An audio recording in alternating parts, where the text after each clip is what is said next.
You're leaning back. Is that where you want to stay? Yeah, I like to lean back. All right.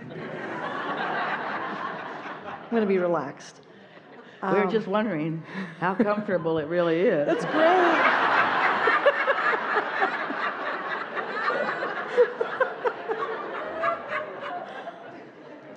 Thank you. When you were talking about beliefs in the beginning, I think about beliefs a lot, and I've enjoyed, maybe for 20 or 30 years, noticing that I have a belief that's just a belief and that it isn't a fact. It's just a practiced thought with momentum because it's been practiced. Yeah. So it carries some weight. So the pleasure that I've had is when I've noticed something like, me or humans thinking you can't do this or we don't do that, and you don't even notice that you think that. And then, so the pleasure has come from the actual realizing, oh, that's just a belief. I don't necessarily know what I do believe, but now I've recognized I don't have to have that anymore. Before you go further, because we like where this is going, but we want to put something stable down on this path that is unfolding. So a belief is a wonderful thing because a belief is focus, and a belief, law of attraction, will actualize around and turn into reality. And so beliefs are good. Great. And what makes them so good is that there's always another one and another one and another one and another one and another one. That's why we say you never get it wrong and you can't get it done. And so let's say you hold a belief and it's not a pleasing one, but it's showing up in your experience because it's an active vibration with lots of momentum. The wonderful news is you can alter that belief. You can adjust that vibration in order to accomplish something that you want. It's like Groundhog Day. Did you see Groundhog Day? Yeah. Jerry and Esther turned it on and didn't know what they were watching. And it was confusing because they got in the middle of it and they couldn't figure out what was happening. But once they caught on that this person was getting to relive that day over and over again and fix the things that weren't working so well when he'd lived it before. So he just got better and better and better. He said things to women that were insulting to them, and then he modified it, and they were still insulting to them. And he just kept changing it until they smiled instead of slapping his face. That really is what it's like in this vibrational universe. You get to keep modifying your belief for your own personal pleasure.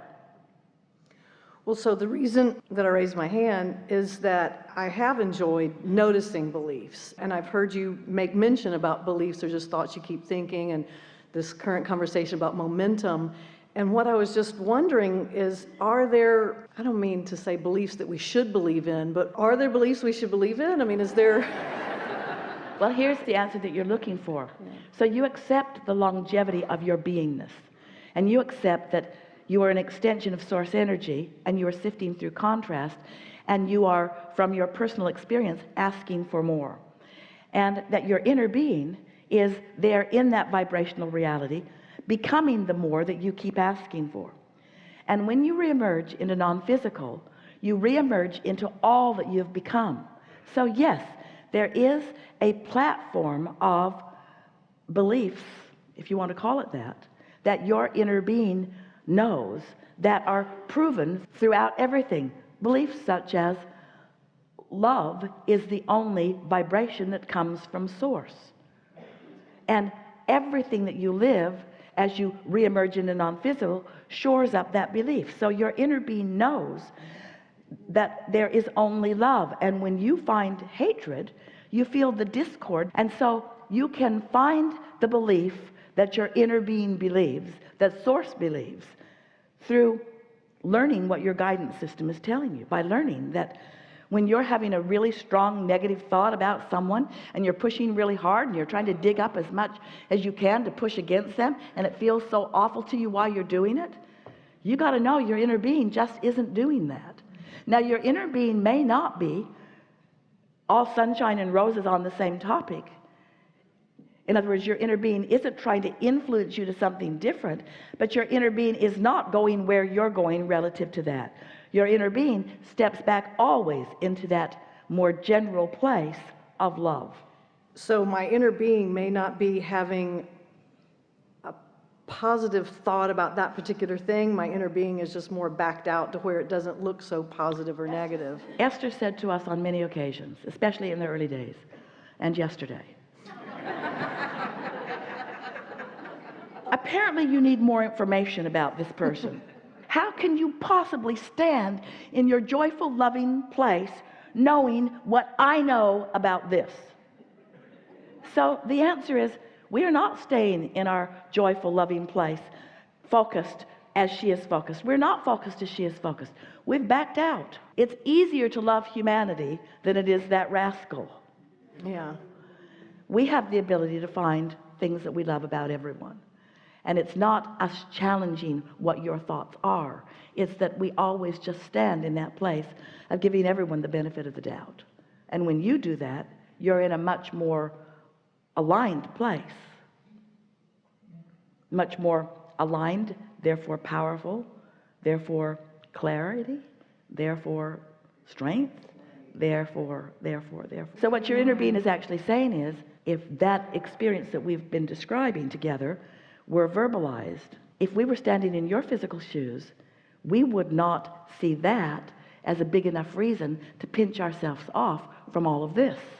Okay, I agree. So you could just believe in the law of attraction and believe in love. And you see, now think about what we were just saying earlier, to pay the very intensive price of happiness. What if you just always backed off from anything that didn't feel good and tried to find a thought that did feel good, so that you just stayed consistently in alignment with who you are? Think about what your point of attraction would then be, and think about how the rascals would not be rendezvousing with you. We've been saying for a long time that one who's connected to this stream is more powerful than millions who are not.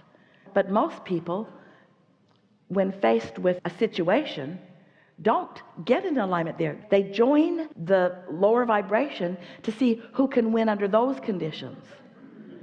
And so they give up all their leverage and their clarity and their power. So we think this is a good time to talk about thoughts turning to things. So first, it's a vibration. That's what's in your vortex. And then law of attraction is responding to that vortex. And these vibrations are becoming more and more and more and more until they actually become thoughts that you could receive. So all of a sudden you get an idea of something you want. Do you recognize that statement and how it feels to you when that happens? That feeling of, oh yeah, that sounds like a good idea. I'd like to do that. Doesn't matter if it means take a walk or take a bath or go to the beach or write a letter or watch a television program. It doesn't matter what the idea was that came. But when that idea comes, you have translated vibration into a thought. You were in the receptive mode when that thought came. The question that we want to put to you, and it's really what you're talking about beliefs, what vibrational point of view were you holding when that thought came? When that thought occurred to you, were you in this high flying, tuned in, tapped in, turned on, in love with life, tuned into your inner being, source energy, love, clarity, well-being, freedom? Were you in that vibration? Or were you in a vibration of worry or vulnerability? You're always in the receptive mode of something. We just want you to begin asking yourself, what am I in the receptive mode of? Why are vibrations turning to thoughts? And why are those thoughts turning to things? And every time it's because of the consistency. Every time it's because of what you're wanting to talk about. It's the belief, because all a belief is a thought that you keep thinking. All a belief is a belief that has enough momentum to turn from a vibration to a thought, and it has enough momentum to turn from a thought to a thing, to an experience along the way. So that's why over time we've been wanting to help you not try too hard to wrestle anything to the ground and kill it. We just want you to take a step back, take a breath, see if you can get more into the receptive mode of who you really are, because your inner being is full of great ideas about how to get you from where you are to where your inner being really knows you want to be. So let's take it further. Your inner being knows,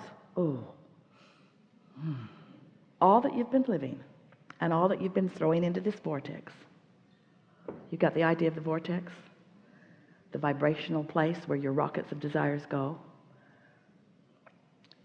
all of your beliefs that have been going into this vortex, and then law of attraction responding to it, and your inner being giving undivided attention to it. We're just going to pause for effect, because this is such an important realization for all of you. That's one walloping belief of well-being. Oh, such a belief in your well-being, so much knowledge about who you really are, what you've really carved out of life, who you really are. And that's why when you're down on yourself, you feel bad, because your inner being never believes that. So that's why we're saying, don't try to make it about the specific thing.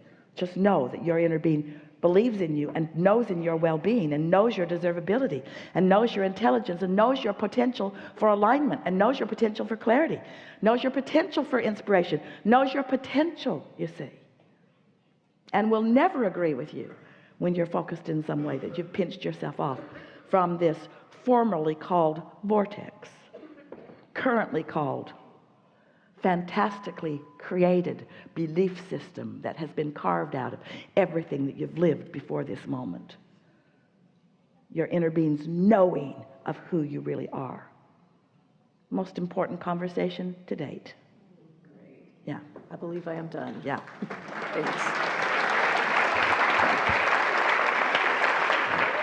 Thanks.